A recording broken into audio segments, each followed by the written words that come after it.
প্ল্যানটা শুরু করেন আল্লাহ একজন প্রিয় মানুষকে তাকে চিনে দেন।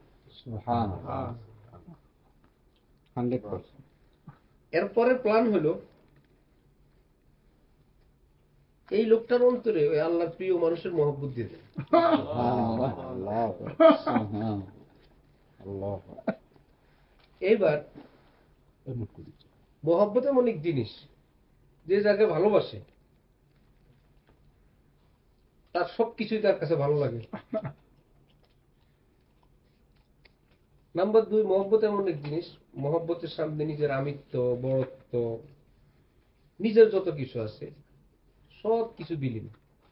ছোট বাচ্চার সামনে মন্ত্রী কোনোদিন বলে নিজের ছেলেরে যাই চাপ? মন্ত্রী নিজের বাচ্চারা বলে এই ছেলে আমি মন্ত্রী, নিজের বাচ্চারা বলে? শিল্পপতি বাচ্চারা বলে এই আমি কিন্তু শিল্পপতি? বাচ্চার সামনে, নিজের স্ত্রীর সামনে, ভালোবাসার সামনে, আদরের সামনে সব বাদ। রাত 12টায় কোনো কোনো বাবা আছে লিফট বন্ধ, সিঁড়ি দেয়া হাইটা হাইটা নিচে যেতেছে, কি বাচ্চা একটা কিছু খাবে বলছে ওইটা আনতে যেতেছে, একটা কর্মচারীর মতন। তার ঘুম আসবে না, বাচ্চাকে ওই জিনিসটা না দিলে তার ঘুম আসবে না। শুধু স্ত্রী খুশি হবে, নিজের প্রিয়তমা স্ত্রী খুশি হবে, এই জন্য কর্মচারীর মতো খাটতেছে। এটা ভালোবাসা দিয়ে দিছে। কিন্তু ওই জায়গাটায় আল্লাহ একজন আল্লাহ আল্লাহর মহব্বত দিয়ে দিছেন। এখন তাকে খুশি করার জন্য আমার কি করা লাগবে? যখন মহব্বত হয়ে যায় তখন তার সবকিছু ভালো লাগতে শুরু হইলে দুইজনের আপনত্ব শুরু হয়। হইলে রুহের দিক থেকে একদম আমার মতো, সে মনে করে একদম আমার মনের মতো। দূরে বসে ভাবতে থাকে একদম আমার সাথে পুরো মিলে গেছে। এইটা হলো ব্লাড গ্রুপ যেরকম মিলে যায় তার মানে রুহের গ্রুপও মিলে গেছে। ব্লাড নিতে হলে যেরকম গ্রুপ মিলাইতে হয় রুহের গ্রুপও মিলে গেছে। এবার যখন মহব্বতে কাছাকাছি এসে গেছে, বিমান যেরকম আকাশে থাকে মাঝে মাঝে জমিনে আসে, এসে নিজের দরজাটা খুলে দেয়। দরজা খুলে দিয়ে কি সুন্দর এয়ারপোর্টের ভিতর দিয়ে দরজা দিয়ে গেট দিয়ে হাঁটতে হাঁটতে হাঁটতে হাঁটতে হাঁটতে বিমানে কোন দিক থেকে বিমানে উঠলাম, এমন ভাবে গেট লাগানো, একদম ভিতরে এসে বসলাম, চকলেট দেয়, মিমি দেয়, খাওয়ান দেয়। ওদিক দিয়ে যে দরজা বন্ধ করে রানওয়ের মধ্যে একটু ঘুরায় ফিরে যে উড়ায় 6 ঘন্টায় মক্কা শরীফ ভুলায় ভালায়, ঠিক আল্লাহ আল্লাহ নিজের মনের দুয়ারটা খুলে দেয় দিয়ে ওই ভক্তরা, প্রেমিকরা মনের জাহাজে উঠে বসে রুহানি জগতে, যে আমার হযরত ভাই, আমি ওনাকে ভালোবাসি, আমি বড় পীর জিলানীকে ভালোবাসি, আমি খাজা মঈনুদ্দিন চিশতির একজন গোলাম, আমি হাফিজ হুজুরের পাগল। হাজী সিরাজউদ্দৌলা মোহাম্মদপুর থাকতেন, ফজরের নামাজ পড়তেন কামরাঙ্গীরচর, মোহাম্মদী হাউজিং এর মালিক, গাড়িটা নিয়ে হাফিজ হুজুরের কাছে। সেই যুগে কয়জনের গাড়ি ছিল? হাফিজ হুজুর ওখানে ফজর পড়বেন, মোহাম্মদী হাউজিং মোহাম্মদপুর থেকে ফজর পড়তেন কামরাঙ্গীরচরে।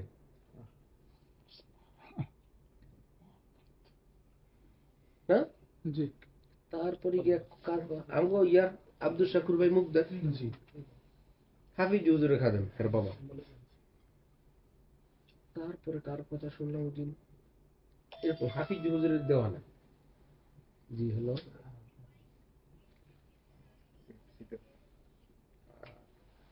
এখন দেশ হবে কয়েক মিনিট, ঠিক আছে?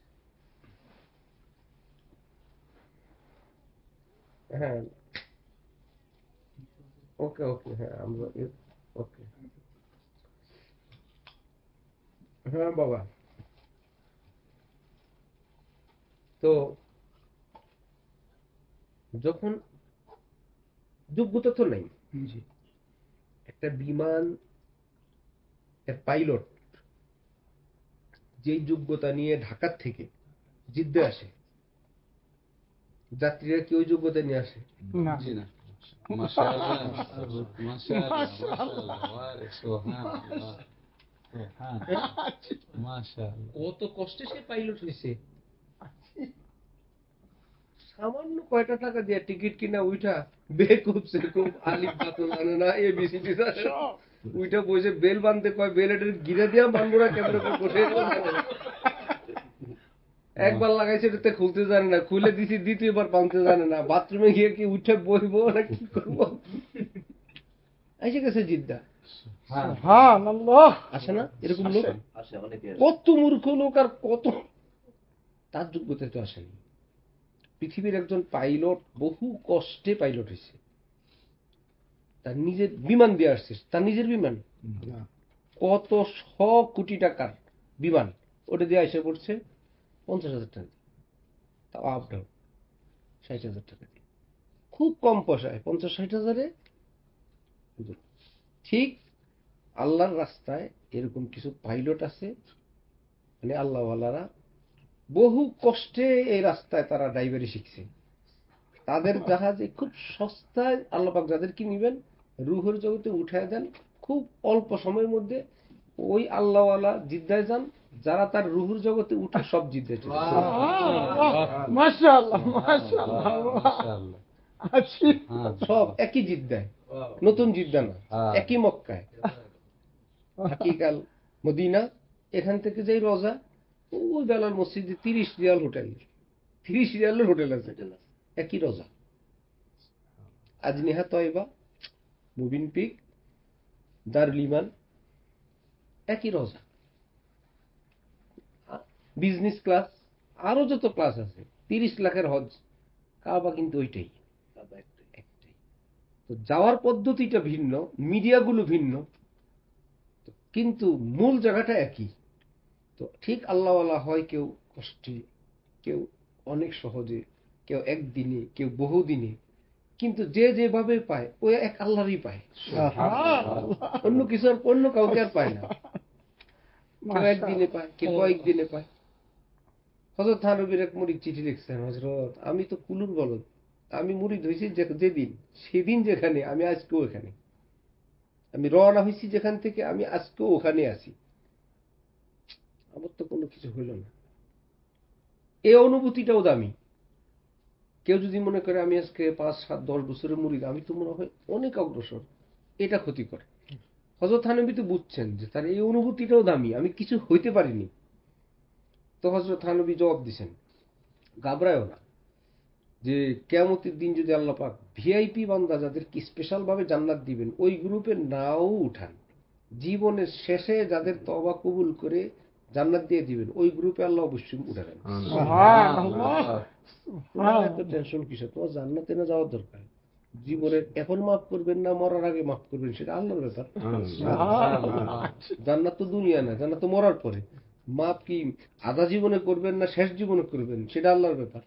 আর হযরত থানবী ওরা বলছেন হাদিসে কুদসি থেকে, হুমুল কওমু লা ইয়াশকা বিহিম জালিসুহুম, আল্লাহ ওয়ালারা এমন যাদের সঙ্গে যারা উঠা বসা করে, হাদিসে কুদসিতে আল্লাহ বলছেন এদের কপাল পড়ে না। তো যে জাহান্নামে যায় এর চাইতে কপাল পড়া তো আর নাই। আল্লাহ বলছেন কপাল পড়বে না, জাহান্নামে যাবে না। কপাল পড়বে না আল্লাহ বলছেন, যে জাহান্নামে গেল এর চাইতে কপাল পড়ার আছে? কপাল পড়বে না, জান্নাতে যাবেই যাবে। টিকিট আজকে পাবে আর একটু পরে পাবে। কেউ বিজনেস ক্লাসে টিকিট কেটে লাউঞ্জে গিয়ে খায় বসে, একই বিমানে উঠে রওনা হয়ে গেছে। কেউ বিমানে উঠে একদম সিট টিট নিয়ে বেল বান্ধে বসে রয়েছে, বিমান ছেড়ে দিছে, একদম সর্বশেষ প্যাসেঞ্জার উঠছে, ক্ষতি কি? বিমানে 31 আসছে।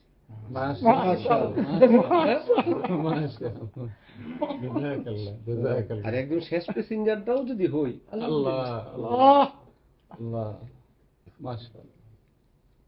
এজন্য কোন হক্কানি আল্লাহওয়ালার ঠিকানা পেয়ে যাও।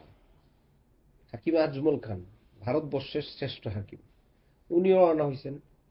রাস্তায় গেলে একটা পাগল ওনাকে দেখে মুসকি মুসকি হাসছে। উনি সফর ক্যান্সেল করে কারখানায় এসে কর্মচারীদেরকে বললেন, আমরা পাগলের যে মেডিসিনটা বানাই ওখান দাও তো একটু, আমারে খাওয়াও। স্যার আপনি, আমার মধ্যে পাগলামির মাত্রা আছে, আপনি কি বলেন স্যার? বুঝবো না তোমরা, এটা দর্শন শাস্ত্রের একটা নিয়ম। জাতি ভাই পাইলে খুশি হয়। রাস্তায় পাগল আমারে দেখে খুশি হয়েছে, হাসছে, নিশ্চয়ই পাগলামির কোনো মাত্রা আমার মধ্যে সে পাইছে। তোমরা খুঁজে পাও না, সে খুঁজে পাইছে, এই জন্যই তো সে হাসছে। সে আমার ভাবছে আমি তার জাতি ভাই। পার্সেন্টেজ হয়তো কম, সুস্থতার মাত্রা বেশি, পাগলামির মাত্রা কম, কিন্তু খুঁজে পাইছে সে। খাওয়াও পাগল ওষুধ। হযরতওয়ালা করাচি এটা দিয়ে বলছেন, কোন আল্লাহওয়ালা দেখলে যদি কারো খুশি লাগে, বোঝা গেল তোমার মধ্যে আল্লাহওয়ালা হওয়ার পার্সেন্টেজ আছে। মাশাআল্লাহ, সুবহানাল্লাহ, ঠিক, সুবহানাল্লাহ। আছে, পার্সেন্টেজ আছে, কাজে লাগাও মিয়া। কাজে লাগাইলে আল্লাহ অন্য পার্সেন্টেজ বাদ দিয়ে এটারে আগায় নিয়ে যাবে। সুবহানাল্লাহ, মাশাআল্লাহ, মাশাআল্লাহ, সুবহানাল্লাহ, সুবহানাল্লাহ। দুনিয়া কয় দিনের? আল্লাহর মহব্বত পাইলে এই জঙ্গলও মঙ্গল, খাইলেও শান্তি, না খাইলেও শান্তি, ঘরেও শান্তি, বাড়িতেও শান্তি, অফিসেও শান্তি, রাজা হইলেও শান্তি, কর্মচারী হইলেও শান্তি, যেখানে যায় আল্লাহ আল্লাহ। ও যাহা ভি হ্যায় এক আঞ্জুমান হ্যায়, যেখানেই যায় মনের জন্য বিশাল এক জমাত নিয়ে আসে, গুনগুনা নিতে আসে, মহা সুখে মহা শান্তিতে। কারণ মহা সুখ শান্তির দাতা আল্লাহকে সাথে নিয়ে আসে, আল্লাহর সঙ্গে চুপচাপ কথাবার্তা বলে টলে বড় মজার সঙ্গে দিন কাটায়। একা নাই, সঙ্গে ফাঁক পাইছে এক দুই কথা বলে কাম বানায় বসে আছে।